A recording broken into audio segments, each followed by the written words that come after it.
нуралӣ хоркашев сокини душанбе барои духтараш китоб ҷустуҷӯ дорад ки довталаби яке аз озмунҳои китобхонист. ӯ мегӯяд набуди як феҳристи китобҳои тавсияшуда вобаста ба синну сол ва зеҳни хонандаи наврас волидонро дар пайдо кардани китоб саргардон мекунад. соле ки духтарчаи ман дар озмуни фуруғи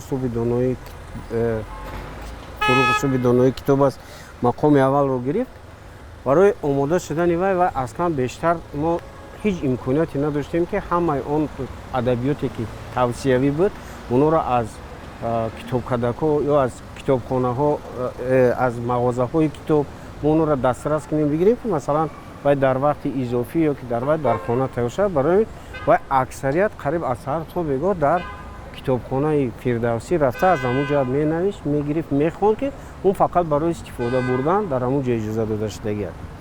Ва як мушкили дига ман фикр мекунам имрӯз дар он аст ки дар мо барои кӯдакон адабиёт бисёр кам аст. Шоирон, нависандагони мо ки барои кӯдакон бинависанд ниҳоят кам менависанд.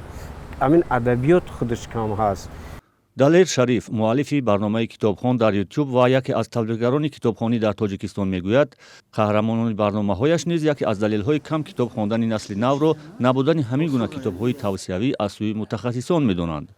баъзе хонандаҳоя ҳам китоб суроғ меянд, ҳамон китобҳои устод Айнӣ аст, китобҳои Ҷалол Икромӣ аст. Вобаста ба оне ки ҷаҳон тағйир пеш рафтааст ва ҳамарӯза дар самтҳои гуногун китоб нашр мешавад, шуруъ аз зеҳни сунъӣ то технологияву то ҷомеашиносиву адабиёти бачагон дар самтҳои гуногун бо тарҳу дизайни мухталиф мутаассифона вуҷуд надорад ва ин як ҳолати бисёр шадид ва буҳронӣ аст. ин таблиғгари китобхонӣ бар ин аст ки бисёр вақт волидон аз онҳо суол мекунанд ки ба фарзандашон китобхониро аз чӣ шурӯъ кунанд. мегӯяд посухашро мо надорем, зеро чунин феҳристи китобҳоеро ки дар зеҳни кӯдак шавқи китобхониро бедор кунад мо надорем. дар ҳоле ки чунин феҳристи раҳнамои китобхонӣ вуҷуд надорад, бархе коршиносон тавсия медиҳанд ки мутолиаро аз донишномаҳои кӯдакона оғоз кунанд. табиати донишнома худ ҳамин аст ки як матлаби бисёр мухтасар дорад ва ин матлаби мухтасар ба як шеваи фаҳмову қобили дарки ҳамун хонанда бо назардошти синну сол китоб таҳия мешавад.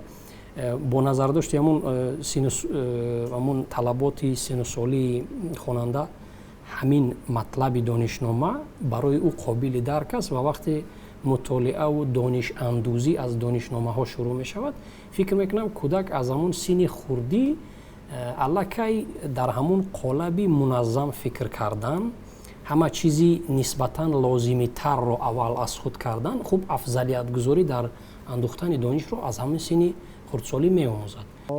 дар масъалаи китобҳои азизи нақибзод мудири фурӯшгоҳи китобкада мегӯяд китобҳои адабиёти ҷаҳон дастрасанд, аммо ба забони тоҷикӣ китоб хеле кам тарҷума мешавад.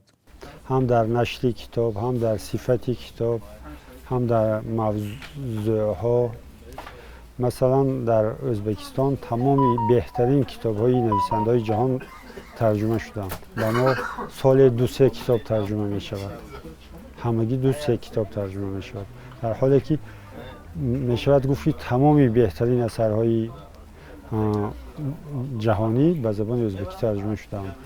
дар Қазоқистон ҳам вазъ ҳамин хел аст. ҳатто қирғизҳо ҳам аз мо дар ин масъала пешрафтаанд. дар замони ҳамагири вируси короно ки дар мактабҳо таътили иҷборӣ шуда буд, вазорати маориф як рӯйхати китобҳои тавсияшударо таҳия ва пешниҳод карда буд. ҳамчунин барои довталабони озмуни китобхонии фуруғи субҳи доноӣ низ чунин як рӯйхат пешниҳод шудааст. бархи чеҳраҳои фарҳангӣ низ талоши таҳияи чунин феҳристро карда буданд ки бештар ба таҷрибаи инфиродии худ такя намуданд. аммо волидон ин рӯйхатҳоро кори коршиносон намедонанд ва мегӯянд бештари ин китобҳои сиёсиву идеологӣ ҳастанд, на асарҳое ки зеҳни донишомӯзии наврасро рушд диҳад.